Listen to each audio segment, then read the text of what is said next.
Okay, welcome to all. Thanks for staying up so late. Thank you. Welcome to Ilaria Giuliani. Hello. Hi, Ilaria.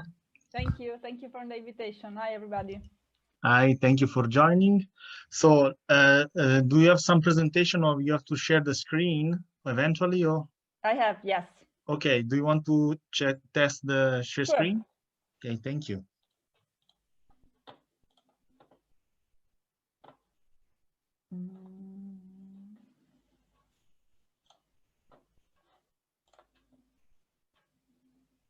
Do you see it? Yeah, perfect. Okay. Thank you very much. So you can go on the first slide and then we can go live.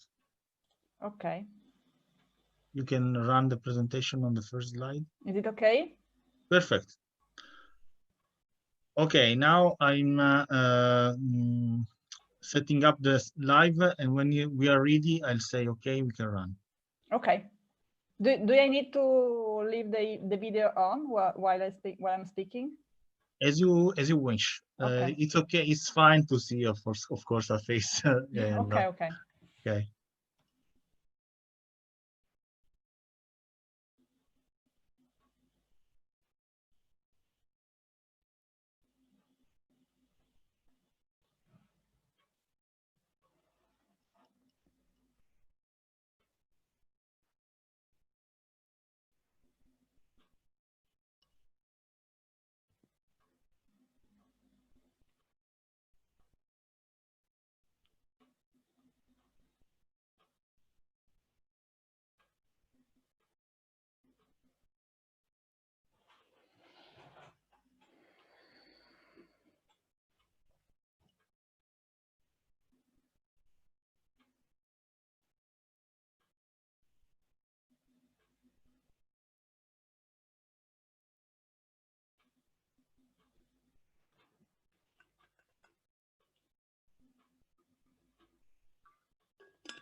I can see it.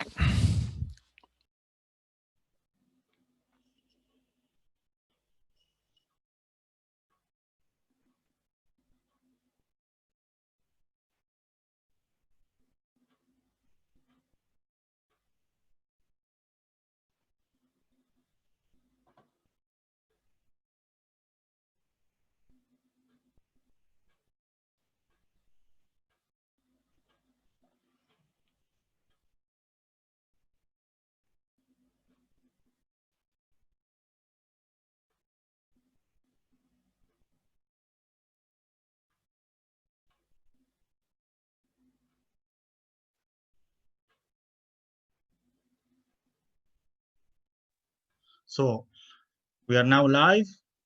Thank you again for being here at the Climate Social Forum. Now we are changing track. We pass from the climate and health to the track related to cities, infrastructure, and local action. Is somehow connected because one also of the main pillars of the oneness concept is the healthy cities. And we have the honor and pleasure to have here with us Ilaria Giuliani from the City Resilient Department of the Municipality of Milan. So thank you for being here, first of all, and for accepting the invitation. There will be Piero Pellizzaro, but unfortunately he can join, but there will be the valuable contribution of Ilaria here. So the floor is yours, Ilaria. Thank you very much. And first of all, good evening, everybody, from my side. And thank you for the invitation. It's a pleasure for being here and to contribute to your initiative, to your precious initiative. As said, I am the Deputy Chief Resilience Officer, and I work with Piero Pellizzaro at the City Resilience Department within the Municipality of Milan. As you can imagine, we are dealing with several challenges that are affecting the city of Milan in the recent period. and we are trying to figure out which kind of resilient measure we can develop in order to face those challenges. Of course, you know better than me, maybe the first challenges and all the potential action that we are trying to develop have as a starting point the changing condition related to climate, of course. Especially, we have been developing with the two regional agencies, ARPA Emilia-Romagna and ARPA Lombardy, a local climate profile for the city of Milan that tell us some critical changes that have been happening in the last year in terms of the increasing of the temperature. Not only in summer, and in summer especially is going towards the direction of an increasing of 2 degrees, but as well in winter, that is going towards the direction of increasing of 1 degree. So this is actually the starting point of the reasoning and of the development of different actions that I will try to tell you this evening. An additional element that I would like to stress is the fact that as municipality and the city council have been declaring the climate and environmental emergency with a specific motion that happened in May 2019, you may know it.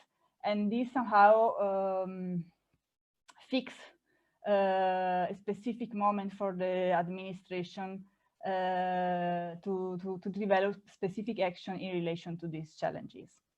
As I was saying, I'm part of the City Resilience Department, which is a department that has been created within the municipality after the municipality won the 100 Resilient City international competition developed by the Rockefeller Foundation, you may know it. And we are part together with the climate and energy area and with the water resources and environmental hygiene area of the environmental transition department, which is a quite new department within the municipality, has been created in July 2019. Before that department, the environmental department was included within the environmental and mobility department. So that department was focusing at the same time on two big challenges.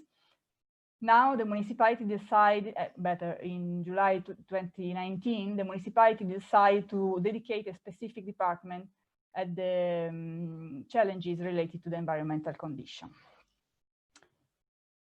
As I was saying, our City Resilience Department has been created within the overall framework of the 100 Resilient City Network, as you see. The municipality won the competition in 2015 with the previous mayor, Pisapia. Then, because of the changing of the mayor and of the city, of all the city council, the municipality actually a little bit stopped the project and decided to take again in their hands the project in December 2017. The municipality created the department. Piero, with me, we start our job as a Chief Resilience Officer and as Deputy Chief Resilience Officer. And we start actually the real progress of the projects. In November 2018, we delivered the first milestone that was scheduled within the methodology of 100 Resilient City, which is the preliminary resilience assessment. That document actually, the objective of that document was to give an overview of the resilience concept and framework within the city of Milan. So we, together with, and actually through a very intense process of stakeholder engagement, both internally with the administration, but as well with other stakeholders, private stakeholders, we identified the list of shock and stresses that affect the city of Milan. The framework of resilience, as conceived by 100 Resilient City, is very much transversal. So it goes from environmental and climate risks, shock and stresses, but as well, it touches as well problems related to social and economical conditions. So we don't have to think about the concept of resilience only in relation to the environmental challenges. Then we start the second phase of the project. And the main goal of this second phase is actually to deliver, prepare and deliver a real resilience strategy that contains, that includes different actions and different strategies that can use the framework of resilience in order to somehow help the city to go through its development process, no matter which kind of shocks and stress the city will face or is facing. We are now in this phase. We are working on the resilience strategies. I need to tell you that we were almost ready with the resilience strategy at the beginning of this year, so in 2020, January 2020. Then, of course, you can imagine that when we, in November 2018, we developed the identification of shock and stresses. Of course, we didn't include, unfortunately, or maybe fortunately, the pandemic risk within that list. So when February 2020 happened with the COVID-19, we decided not to publish the strategy as it was. As I told you, it was ready, the resilience strategy was almost ready.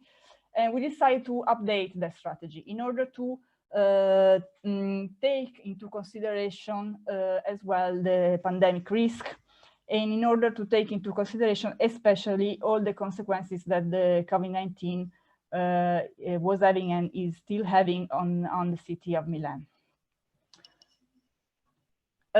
Just to give you an overview of the resilience strategy, the main, let's say, concept, the main criteria behind the development of the resilience strategy is the overlapping of different layers and different challenges, different topics. So the strategy is structured through three main pillars. Then you can see here on the right of your screen. On the left, on the other side, you can see that identification of shock and stresses that I was talking you about a few minutes ago. That the identification was done with the stakeholder, as I was saying, with the other departments within the public administration in 2018. But then we updated that list, as I was saying. We passed from that identification of shock and stress towards those thematic areas. So we were, as I was saying, we are trying to overlap different layers. So we are considering the water issues, the living in condition in Milan, the cool Milan in the sense of related to the potentiality of with the green areas of the nature-based solution. I will tell you more about this in a few minutes. The circularity of Milan, the security of Milan, and then the next stars of Milan that is very much related with all the future trends that the city will face in the next year. From this, we identified those three pillars that, as you see, are they cover quite different issues, quite different even goals and then actions. The first one is related to procedures and services, efficient and participative procedure for a resilient and sustainable urban development. What does that mean? We mean that the first things that the municipality should do in order to be more resilient is to develop and implement internal internal procedure in order to be even more ready in order to face precise shock or stresses. The second pillar is related to spaces and infrastructure, a public and private space, livable, comfortable, and adaptive at the service of inhabitants. So we are looking, of course, at the urban space, both public and private. And we try to imagine how we can design a space that is very much, that is updated to the continuously changing condition that we are facing, we are living every day. So especially in relation to the climate condition, we are trying to understand how we can design public spaces, especially public spaces, that are more adapted to climate. The third pillar is the community, is related to community and population. So of course, in order to have a city that is more resilient, we need to help citizens and citizenship to be themselves more resilient. So inclusive, aware, and proactive communities. In relation to this pillar, we have developed different actions. Not all of them, of course, not all of the actions that are included in the strategies are already developed. Something that we did within our department was to start actually from the actions and then develop the strategy, while other several cities that are part of the 100 Resilience Network have been first developed their strategies and then they develop the action. Of course, I will not talk to you about all the actions that are included in the strategy. I will give you just an overview about a couple of them. In relation to the 3 pillars, as I told you, the first pillar is related to the efficient and participative procedure for resilient sustainable urban development. This is the structure. As you see, we have different actions in relation to different goals. The 3 goals of the first pillar, as I told you, are related to procedure in relation to the public administrations.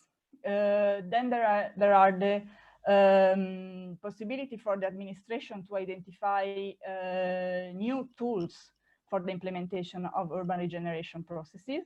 And then there is the issue and the topic of the circular economy and the develop to engage different public and private stakeholders to develop a circular economy strategy.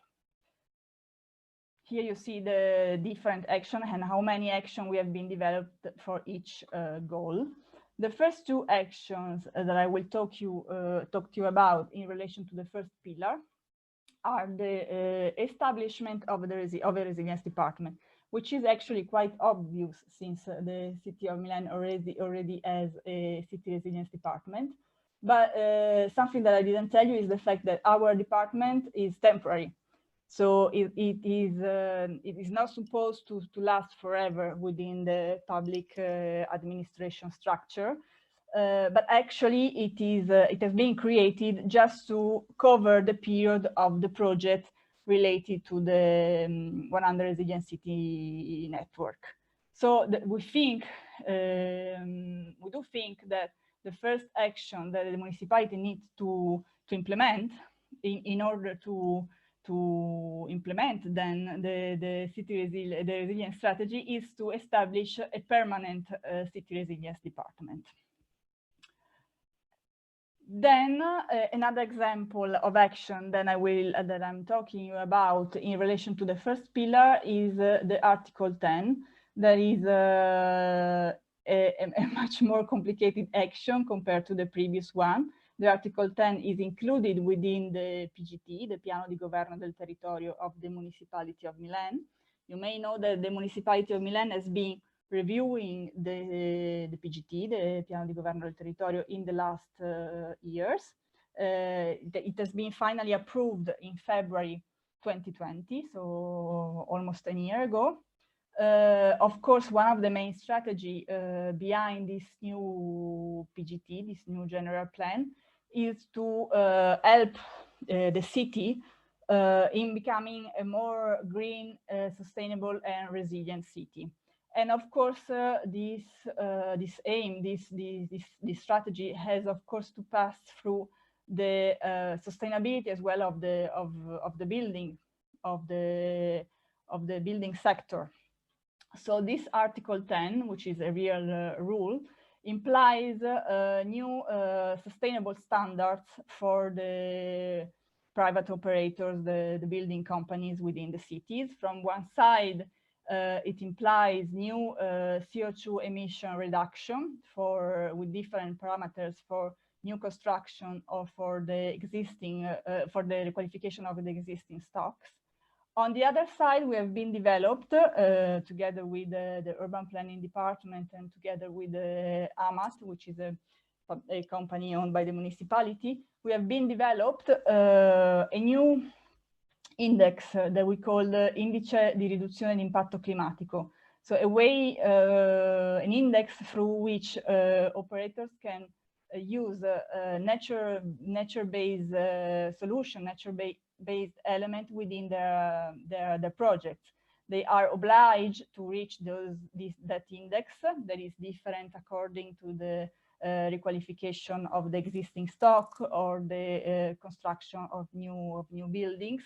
And they can reach this index, as I was saying, through a catalog of different solutions. For instance, green roof, for instance, green facade or green areas around their building. This is actually a quite new article.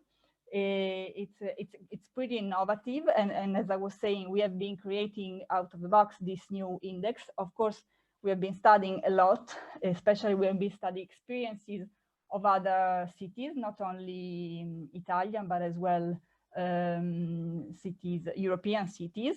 And now that it's 1 year that the PGT has been approved and the article is working, actually, we will see how things have been going in this year, and see if we can implement even more and improve the article. Then going to the second pillar, a public and private, livable, comfortable, and adaptive at the service of inhabitants. I will mention, I think, 3 different actions. Again, here you see the structure of the pillar. The main there are 3 main goals. Acquire and elaborate use analysis to implement adaptive solution. Local climate data. This is the local climate profile that we have been developing with the 2 regional agencies that I was mentioning at the beginning of my presentation. Then there is the aim to promote and implement green and nature-based solution in the city. And then there is the goal to promote a resilient requalification of public space.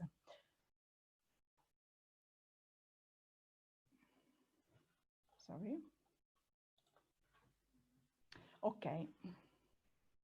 The first action that I'm mentioning, actually, it's a very huge action, is the Climate and Action Plan. I think you have heard about it. We have been, of course, working with other departments in order to develop the plan. The plan is the result of the collaboration of, as I was saying, of different actors. We, as City Resilient Department, have been working very closely with the AMAT, the agency of the municipality, in order to develop the plan. And the plan is now going to the City Council for the first passage and then review. You know that the plan is composed by 3 different main topics, and I will go into detail in a few minutes. The first topic is mitigation to climate challenges. The second topic is adaptation, and the third topic is the quality of the air. Again, once again, this is a quite new document, a quite new strategy, since it's quite the first time that those 3 strategies, those 3 topics are included within the same plan. The second action that I'm mentioning in relation to the second pillar is the urban forestation program. You may know that the city of Milan, together with the Città Metropolitana, the ex-province, is developing a huge urban forestation plan. The aim is to plant 3 million of trees, 1 tree for each inhabitant of the province, of the Città Metropolitana, by 2030. This aim has been developed thanks to an objective, a goal that is included within the Piano di Governo del Territorio, which is to create a huge metropolitan park all around the city of Milan. So a park that will be all around the city, and that will serve as well all the other 130 municipalities that are located outside the city, but within the province. Of course, as you may know, it's a quite challenging goal for two main reasons. Just to give you an overview, these two main reasons are related to the costs of a urban forestation program like this.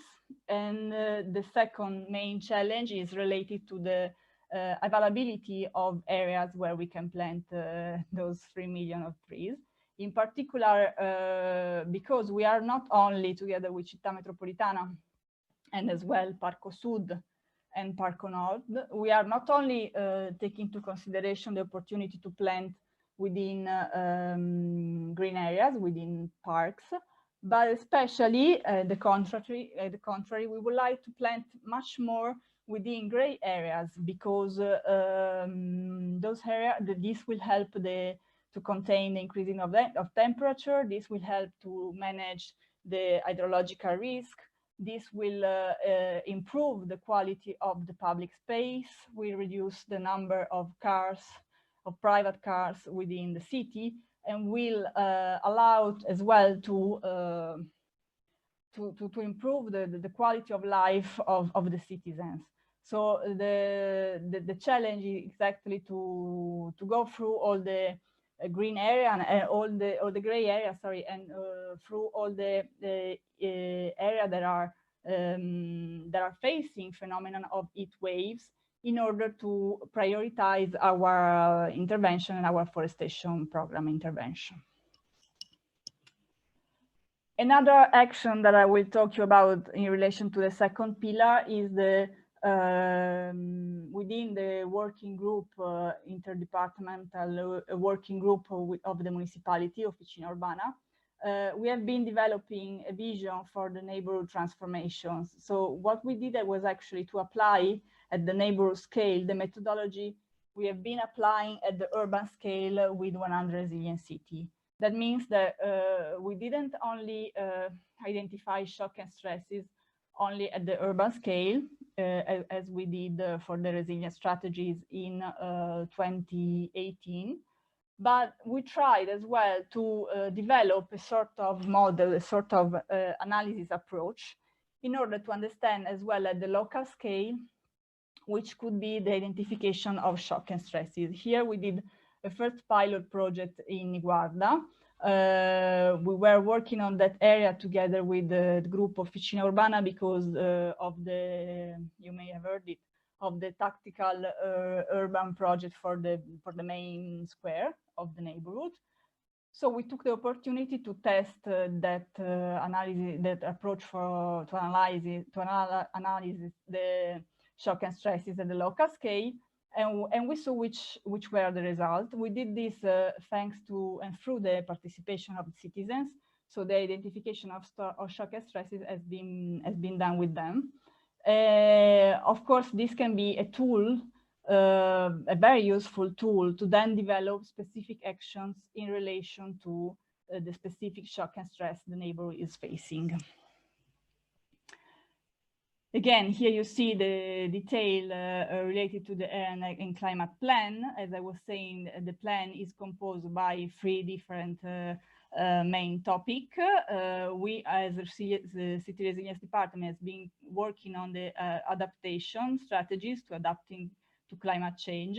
In particular, working on 2 main shock and stresses, which is the flooding and the extreme heat.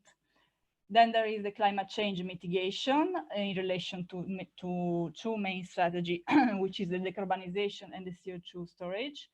And then there is the improvement of air quality, as I was saying. Going back to the structure of the plan is composed by main 5, let's say, topics. We are going through each of them very briefly in order to give you an overview. The first one is related to mobility. The second one is related to energy. The third one is the one that we have been covering with the City Resilience Department and is related to green solution. The fourth one is related to the quality of the air. And the fifth one is related to the involvement of citizens. As I was saying, we have been developing the plan starting from a climate analysis for the city of Milan, taking into consideration these two main challenges, these two main big changes within our weather, within our climate condition, the extreme heat and the hydraulic risk. Going through the 5 blocks, the 5 elements that compose the plan, as I was saying, the first one is related to mobility. So, of course, if we are talking about a climate and air plan, we cannot avoid to consider a new strategy for mobility. You know that the municipality has been working hardly within this topic in the last years, establishing the zero emission zone for the future. And of course, the general aim is to reduce the number of private cars within the urban environment, and that, of course, in the perspective as well of find new available space for creating new public spaces for the city. You know that after the COVID-19, the municipality is as well working on the topic of not only Milan, but several cities, on the topic of the city in 15 minutes. So, of course, the strategy of planning new mobility strategies goes as well towards that direction, towards that objective. The second topic of the climate and air plan, of course, is related to energy. You know that we have several international commitments in terms of CO2 reductions by 2030 and then by 2050. We will need to in the future to become to reach the carbon neutrality as a city. So we need to start as well from, first of all, from our buildings, of course, that are very much contributing to the to CO2, to the emission of CO2. We are working especially within the possibility of improving our buildings, the municipal building, the public buildings, and then to help as well the private to do the same. The third topic is related to the adaptation strategies that we have been working on as City Resilience Department. I mentioned the urban forestation program, of course, is the main strategy behind this topic, but as well working on the issues of green facade, green roof, and nature-based solution and urban sustainable drainage system through the city in a diffused way will help very much to contain the temperature. And as I was saying, to improve the quality of the public space. We have different actions within this topic, but they as well contribute to reduce the hydraulic risk and decrease the flow of water. The third action is called Inclusive Milan and is related to the quality of the air. As I was saying, the climate and air plan is composed as well by this topic, which is a quite new thing. We are as well implying new rules and new bans and obligations for different activities with the aim of improving the quality of the air. You know that Milan, in this sense, is since ever facing critical conditions in relation to the topic of quality of the air. So this is very much compulsory for us as a city. And the last topic in relation to the climate and air plan is, I think, personally the most important one. So the opportunity to involve the citizens within this project and within this process is an incremental process that, as I was saying, is scheduling targets for 2030, but as well to 2050. Of course, we cannot think to do this by ourselves. We need to have people with us. We need to involve citizens. We need to aware citizens of what we're doing and try to develop as well with them new possible action in order to have citizens with us. Thank you very much.